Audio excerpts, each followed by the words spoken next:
आप देख रहे हैं टॉप 50 शेयर्स। आशीष केलकर हमारे साथ बने हुए हैं। ब्रेक में जाने से पहले हमने बात की थी एडीजी समूह के शेयर्स की। अच्छी रिकवरी आज के सेशन में दिखी है। रिलायंस कम्युनिकेशन में अभी भी रिकवरी आई है। ये 3 स्टॉक्स आपके स्क्रीन पर है। आप आरकॉम को भी देख सकते हैं जो अब करीब 2% ऊपर ट्रेड कर रहा है। दरअसल कल आरकॉम ने एक एनालिस्ट कॉल भी की थी, इन्वेस्टर कॉल की थी इनफैक्ट, जिसमें अपने इन्वेस्टर्स को एश्योर करने की कोशिश की थी और ये कहा था कि वो सभी बैंकर्स से अप्रूवल ले रहे हैं ताकि अपने टेलीकॉम टावर बिजनेस को वो बेच सकें, अपने वायरलेस बिजनेस को एयरसेल के साथ मर्ज कर सकें ताकि जो रकम उनको मिलेगी इस पूरी प्रोसेस के जरिए उससे वो अपने डेट को रिड्यूस कर सके। उन्होंने ये भी कहा कि जो सभी डील्स हैं ये सितंबर एंड तक कंप्लीट हो सकती हैं और ऑलरेडी रिलायंस कम्युनिकेशन कोशिश कर रहा है अपने इंटरिम बेसिस पर अपने डेट को रीफाइनेंस करने के लिए। गुरदीप सिंह जो कि सीईओ हैं वायरलेस बिजनेस के, उनकी ओर से इस तरह के कमेंट्स आए हैं। स्टॉक रिकवर हुआ है, 2-2.25% नीचे ट्रेड करा है। हम कोशिश करेंगे थोड़ी देर में उनसे कनेक्ट करने की और बातचीत करने की, लेकिन एक रिकवरी जरूर दिखी है। आशीष, एडीजी पैक से जो रिकवरी आज दिखी इसको प्ले करना चाहेंगे क्या? कोई स्टॉक है जहां पर आपको लगता है कि बाइंग और बढ़ सकती है? कोई क्लियर ट्रेंड इमर्ज अभी तक नहीं हुआ है, लेकिन अगर एक शॉर्ट टर्म ट्रेडिंग के हिसाब से अगर कोई स्टॉक चुनना है तो मैं रिलायंस इंफ्रा को चुनना चाहूंगा। अगर हम इस स्टॉक को देखते हैं तो अच्छी खासी बाइंग तो यहाँ पे इमर्ज हुई है, लेकिन इसका अगर हम अगला रेजिस्टेंस देखते हैं तो वो है करीबन 480 के लेवल पे। तो अभी ये स्टॉक जो ट्रेड करता है करीबन 463-464 के लेवल पे ट्रेड कर रहा है, तो यहाँ से 480 तक ये जा सकता है आज या कल के ट्रेडिंग सेशन में। 2 या 3 ट्रेडिंग सेशन में 480 तक छू सकता है, तो यहाँ पे बाइंग कर सकते हैं। स्टॉप लॉस स्ट्रिक्ट लगाना चाहिए 456 का 480 के टारगेट जी। तो रिलायंस इंफ्रा पर व्यू दिया है यहाँ पर आशीष ने। लेकिन आज मार्केट के लिहाज से एक अच्छी खबर ये है कि फाइनली मॉनसून केरल पहुंचा है और इम्पॉर्टेंट ये है कि आमतौर पे 1 जून या फिर 2 जून को मॉनसून पहुंचता है। इस बार 30 मई को पहुंच गया, यानी दो दिन पहले ही मॉनसून पहुंचा है। लेकिन आपको बता देते हैं कि देश भर में जो मॉनसून है उसके पहुंचने की तारीखें क्या हैं। केरल तमिलनाडु में प्रॉपर बारिश जो है वो 1 जुलाई से होने की प्रोबेबिलिटी है। 1 जून, हालांकि मॉनसून ऑलरेडी केरल पहुंच चुका है और 1 जून से कर्नाटक, आंध्र प्रदेश, उत्तर पश्चिमी एरिया या फिर जो असम है वहां पर मॉनसून पहुंचने की संभावना है। तो 1 जून से पहले ही ऑलरेडी नॉर्थ ईस्ट में और केरल में मॉनसून पहुंच चुका है। बाकी जगहों पर अगर आप देखेंगे स्टेट वाइज तो महाराष्ट्र, ओडिशा, पश्चिम बंगाल, झारखंड, बिहार, यहाँ पर 10 जून तक मॉनसून के पहुंचने की प्रोबेबिलिटी है। तो मॉनसून फ्रंट पर जो शुरुआत में डर था कि मॉनसून सामान्य से कम रहेगा या फिर अच्छी बारिश नहीं होगी, वो डर जो है वो पिछले 1.5-2 महीने में स्पेशली काफी कम हुआ है। इनफैक्ट मिस्टर AK साय से थोड़ी देर पहले बातचीत भी हुई थी हमारी, कल भी हमारी IMD ऑफिशियल से बातचीत हुई थी, तो वही कह रहे थे कि इस बार बारिश अच्छी होगी, 100% नॉर्मल रेनफॉल होगी और अच्छी बारिश की संभावना इस बार है और उसकी एटलीस्ट शुरुआत हो भी चुकी है क्योंकि केरल तट पर मॉनसून स्केड्यूल टाइम से 2 दिन पहले पहुंच चुका है। लेकिन मॉनसून ट्रिगर के मद्देनजर किन स्टॉक्स को आपको चेस करना है, कौन से वो शेयर्स है जो कि पैसा बना सकते हैं, हम ये समझ लेते हैं। साक्षी हमारे साथ मौजूद है। बताइए साक्षी, ये मॉनसून की वजह से मुनाफे की बारिश कहाँ हो सकती है? एब्सोल्युटली दिवाली, आपने सही कहा और इस बार क्योंकि बारिशें पहले ही शुरू हो चुकी हैं तो मुनाफा हो सकता है और पहले आपको मिलता हुआ नजर आए। हमने एक रिपोर्ट निकाली है जिसके जरिए हमें पता चला है कि पिछले साल यानी कि 2016 में अगर देखा जाए जून से सितंबर के बीच में जहां पर ज्यादा मॉनसून की बारिशें होती हैं, ऐसे में ऐसे कौन से शेयर्स हैं जो कि जबरदस्त मुनाफा अपने इन्वेस्टर्स को दिलाते हैं। शुरुआत करते हैं ट्रैक्टर बनाने वाली कंपनियों के साथ, जैसे कि आप एस्कॉर्ट्स की बात कीजिए। ऑलरेडी यहाँ पर अच्छी खासी तेजी इस बार भी देखने को मिल रही है, लेकिन 2016 में जून से सितंबर के बीच में जोरदार उछाल 116% तक का रिटर्न इन्वेस्टर्स को इसने दिलवाया था। इसके अलावा कुछ एग्री स्पेशल शेयर्स अगर चुने तो जेन इरिगेशन की बात करते हैं। पिछले साल इसी जून से सितंबर के पीरियड के बीच में यहाँ पर 40% तक का इजाफा देखा गया था। अब बात कीजिए एक और ट्रैक्टर बनाने वाली कंपनी फोर्स मोटर की अगर बात करें तो यहाँ पर भी अच्छा मुनाफा लोगों को मिला, 21% तक का उछाल इसी पीरियड में पिछले साल लोगों ने कमाया। ब्रिटानिया की अगर बात करें, FMCG शेयरों में की अच्छी खासी डिमांड होती है, 22% तक का मूव यहाँ देखने को मिला। PI इंडस्ट्रीज में 21% और साथ ही शक्ति पंप्स जैसे शेयरों में 20% तक का उछाल मिला। तो ये कुछ ऐसे पॉकेट्स हैं जहां पर जोरदार मुनाफा इस पीरियड में देखने को मिल सकता है और इसी तरीके का रिफ्लेक्शन इस बार भी देखने को मिल सकता है।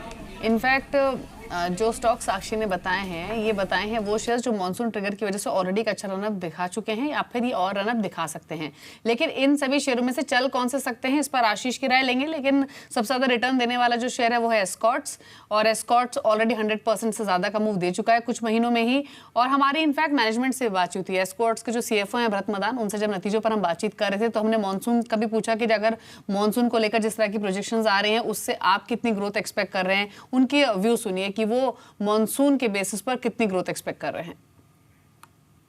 इंडस्ट्री मानसून अच्छा आता है तो हमें लगता है कि डबल डिजिट ग्रोथ इंडस्ट्री में पॉसिबल है, तो 12 से 15% की ग्रोथ देखने को मिल सकती है। सो रेलवे में हमारी ऑर्डर बुक काफी अभी इंक्रीज हो चुकी है। आई थिंक जो एवरेज पहले एक जमाने में हमारी 45 करोड़ के आसपास का ऑर्डर बुक हुआ करता था, आज की डेट पे वो 155 करोड़ का है। तो लास्ट क्वार्टर से 20-25 करोड़ का हमारा ऑर्डर बुक और इंक्रीज हुआ है, जो अगले 6 से 7 महीने में एग्जीक्यूट होगा। तो इस पर भी हमें उम्मीद है कि अगले साल में हमारा 12 से 15% का ग्रोथ इस बिजनेस में भी आएगा। तो आपने सुना भरत मदान को, जो कि सीएफओ हैं एस्कॉर्ट्स के, और उन्होंने बताया कि मॉनसून की वजह से अच्छा मॉनसून अगर रहता है जैसी प्रोजेक्शंस हैं तो 12 से 15% तक की ग्रोथ भी आ सकती है। लेकिन ग्रोथ एस्कॉर्ट्स में और कितनी आएगी, इस पर आशीष की राय ले लेते हैं। आशीष, अभी कई सारे स्टॉक्स का जिक्र किया साक्षी ने, जो कि कम से कम 20% और ज़्यादा से ज़्यादा 100% ऑलरेडी मॉनसून फैक्टर की वजह से कुछ महीनों में चले हैं। ये इनमें से कोई शेयर, ब्रिटानिया हो, शक्ति पम्प्स हो, जेन इरिगेशन, एस्कॉर्ट्स हो, कोई आप पिक करेंगे क्या जहां पर आपको लगता है कि ये रिटर्न हिस्ट्री रिपीट हो सकती है, या फिर कोई और स्टॉक जो आप रेकमेंड करना चाहें मॉनसून बेसिस पर, टेक्निकल्स के बेसिस पर? अभी जिनकी हमने बात की उनमें से 2 स्टॉक ऑलरेडी हमारे रडार पर है, और वही 2 स्टॉक मैं यहाँ पे डिस्कस करना चाहता हूँ। उसमें से पहला है एस्कॉर्ट। अभी इसने daily as well as weekly chart पर ब्रेकआउट ही दिया है, तो मैं मानता हूँ यहाँ से अभी भी बहुत अच्छा पोटेंशियल इस स्टॉक में दिखाई दे रहा है। करीबन 670-680 के ऑड लेवल पे ये स्टॉक ट्रेड करता हुआ नजर आ रहा है। इसका लक्ष्य जो चार्ट के ऊपर दिखाई दे रहा है वो है करीबन 760 रुपए का। तो definitely short term medium term में ये स्टॉक यानी 1.5 से 2 महीने में ये स्टॉक 760-770 के लेवल को छू सकता है। और दूसरा जो स्टॉक है वो है शक्ति पंप भी बहुत ही बेहतरीन प्रदर्शन करता हुआ नजर आ रहा है। चार्ट के ऊपर जो लक्ष्य दिखाई दे रहा है वो है करीबन 510 रुपए का। तो ये 2 स्टॉक बहुत ही अच्छे रहेंगे निवेश के हिसाब से। ठीक है।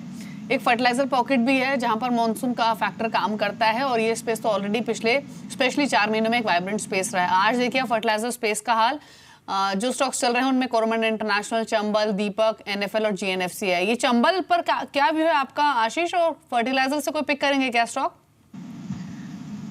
चंबल पर अगर हम देखते हैं तो चंबल अभी फिलहाल ट्रेड करता हुआ नजर आ रहा है करीबन 120 के लेवल पे। आज करीबन 1.5% ऊपर है। इसका एक छोटा लेवल है, जो बैरियर है मैं मानता हूं कि 134 का। तो यहाँ से जो मोमेंटम अभी चालू है वो 134 को तक लेके जाने की संभावना है। लेकिन अगर 134 ये टूटता है तो डेफिनेटली ये स्टॉक में पोटेंशियल है करीबन 150 तक जाने की। तो डेफिनेटली यहाँ पे भी खरीदारी करने की सलाह होगी। और दूसरा जो स्टॉक है वो है आरसीएफ भी एक अच्छा खासा स्टॉक मालूम होता है इस सेक्टर से, जिसका पोटेंशियल है करीबन 105 तक जाने का। ठीक है, तो आरसीएफ और चंबल ये 2 स्टॉक्स अच्छे लग रहे हैं, और दोनों इंट्राडे हाइस पर आए। इनफैक्ट से थोड़ी देर पहले ही इन स्टॉक्स ने चलना शुरू किया है। एक बार हम देख लेते हैं पूरे अदानी ग्रुप को। अदानी ग्रुप में आज अच्छा मूव देखा जा रहा है, और आप देखिए अदानी एंटरप्राइजेस 7% ऊपर है। अदानी ट्रांसमिशन, अदानी पोर्ट्स में भी अच्छा रुझान है। अदानी पोर्ट्स तो डेरिवेटिव्स का हिस्सा है, तो एक्टिविटी वहां भी काफी ठीक ठाक है। ये अदानी एंटरप्राइजेस पर क्या व्यू है? 118 के लेवल्स हैं अभी। आशीष, क्या करे अभी इन लेवल्स पर? अदानी एंटरप्राइजेस 118 लेवल पे जो ट्रेड कर रहा है, मैं मानता हूं कि यहाँ पे भी 120 रुपए का छोटा सा एक रेजिस्टेंस दिखाई दे रहा है। अगर 120 को तोड़ के ये स्टॉक निकलता है तो 3 या 4 ट्रेडिंग सेशन में 126 तक जाने की स्टॉक में क्षमता है। जिनके पास ये स्टॉक है वो पोजीशन होल्ड करें। नई पोजीशन अगर बनानी है शॉर्ट टर्म के लिए 120 के ऊपर बाय करें, और उस वक्त 117 रुपए 50 पैसे का स्टॉप लॉस लगाएं 126 के टारगेट के लिए। ठीक है, 126 के टारगेट, 117 का स्टॉप लॉस अदानी एंटरप्राइजेस में, ये आशीष का मानना है। लेकिन एडीएजी समूह के स्टॉक्स एक बार फिर से देखें। हमने बात की भी कि यहाँ पर एक रिकवरी है। रिलायंस इंफ्रा पर का जिक्र किया आशीष ने भी।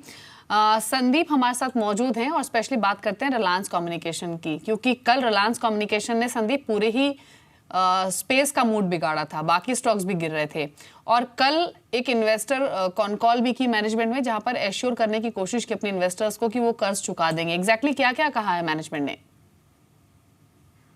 एडीजी पैक में, जो कि आज रिकवर होने में सबसे लेट था, लेकिन जो रिकवरी आई वो बेहद शार्प देखने को मिली है।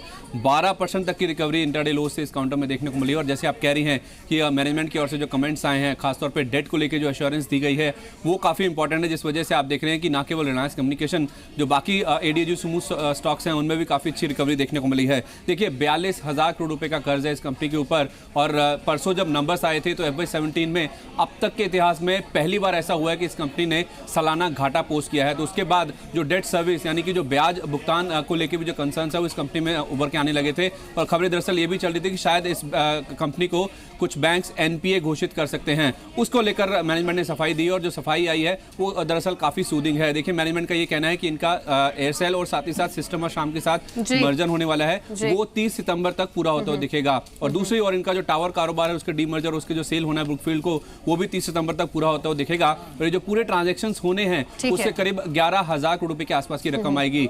ना केवल 11,000 करोड़ रुपए की रकम आएगी बल्कि जो मर्जर डीमर्जर के बाद नई एंटिटी बनेगी उसके तहत जो डेट है उसकी रीफाइनेंसिंग भी की जाएगी, तो उससे भी जो डेट है वो करीब 14,000 करोड़ रुपए से कम होगा। तो कुल मिलाकर देखा जाए तो करीब 25,000 करोड़ रुपए के आसपास की जो डेट रिडक्शन है वो पूरे मर्जर के बाद देखने को मिलेगी, यानी कि जो टोटल डेट है वो करीब 60% के आसपास कम होता हुआ दिखेगा। तो एक अपने आप में बहुत बड़ा पॉजिटिव है, जिस वजह से आप देखिए आरकॉम में आज बड़ी रिकवरी लो लेवल से हुई है। बिल्कुल रिकवरी दिखी है आरकॉम में। और जैसे संदीप ने बताया भी कि कल जो मैनेजमेंट ने कहा है कि डेट वो रिड्यूस करेंगे और फिगर्स यहाँ पर संदीप ने बताए भी। मैनेजमेंट का कहना यही है कि जो ब्रुकफील्ड एसेट के जरिए जो उनको टावर एसेट की बिक्री के जरिए जो 11,000 करोड़ मिलेंगे वो प्लस 14,000 करोड़ जो उनको मिलेंगे थ्रू मर्ज एंटिटी में के जरिए, इससे वो रकम जो है अपनी जो अपना डेट है वो रिड्यूस करेंगे। और 30 सितंबर की डेडलाइन उन्होंने रखी हुई है कि वो 30 सितंबर तक या फिर उससे पहले ये कर्ज चुका देंगे। तो एक एश्योरेंस मैनेजमेंट ने देने की कोशिश की है अपने इन्वेस्टर्स को, क्योंकि कल काफी हैमरिंग हुई थी इस पूरे ग्रुप की, स्पेशली रिलायंस कम्युनिकेशन की। शुक्रिया संदीप आपका, एक रिकवरी आज दिख रही है पूरी पॉकेट में। आशीष आपका भी शुक्रिया शामिल होने के लिए शो में और सभी स्टॉक्स पर अपने व्यूज देने के लिए।